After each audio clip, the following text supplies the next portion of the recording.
I'm Mark Harris and welcome to Weazel News.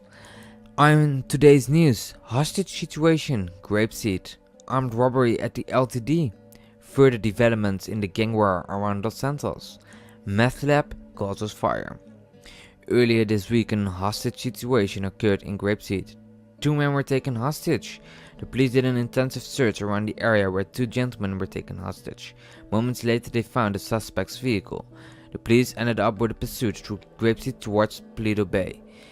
Due to the quick reaction from the police itself, they were able to stop the suspects from entering Paleto Bay by setting up a roadblock. At this moment you can see the final location where the suspect was holed up and where the police finally could arrest them. Shots were reported at this moment, and moments later at least two ambulances were leaving the scene itself. If there were any officers hurt during the shooting is still unknown until today. We stay in Grapeseed for the following. An armed robbery occurred at the LTD on the main street of Grapeseed. The police was not able to give out any information about the robbery itself due to the still pending investigation. Someone was able to tell us that they saw everyone in the air during this operation itself and that all roads were closed by the police. They said that the suspect may be holding himself up at one of the fishing villages near Grapeseed. Multiple witnesses saw a black vehicle entering this village and later saw the police chopper hovering above it. They also saw multiple police officers responding to the location and clearing it out. A tow truck was later spotted with a vehicle on its back. The vehicle was covered by a blanket, so we don't know if this was the same vehicle as entering the village earlier.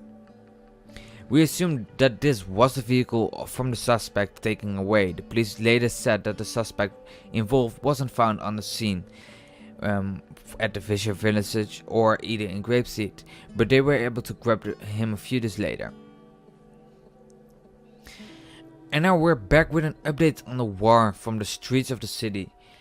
The police received a public tip concerning a body being dumped in the harbor.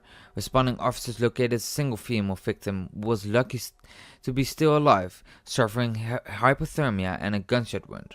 Workers at the factory on the water told our reporter that he and his colleagues had fished her from the water, muttering about the Ballas street gangs. More on this story later.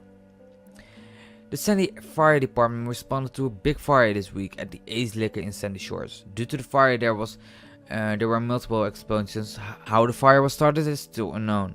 Some believe there was a meth lab on the second floor. What can be the cause of the fire? If this is true is still not clear, and we're trying to get a response from the police department.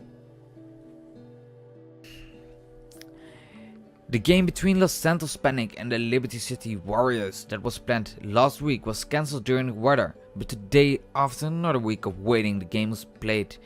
The Los Santos Panic won their 5th straight game by beating the Liberty City Warriors 127 on 116 last Friday. The Pounders played this week against the Beavers. The game that ended up with a 3-2 for the Pounders made them jump from place 12 to 8 in the rankings. The first half of the Beavers had the most opportunities and they started the second half with a 0-2 head start. The Pounders found themselves in the break and they were able to score 2 more goals within the first 15 minutes of the second half.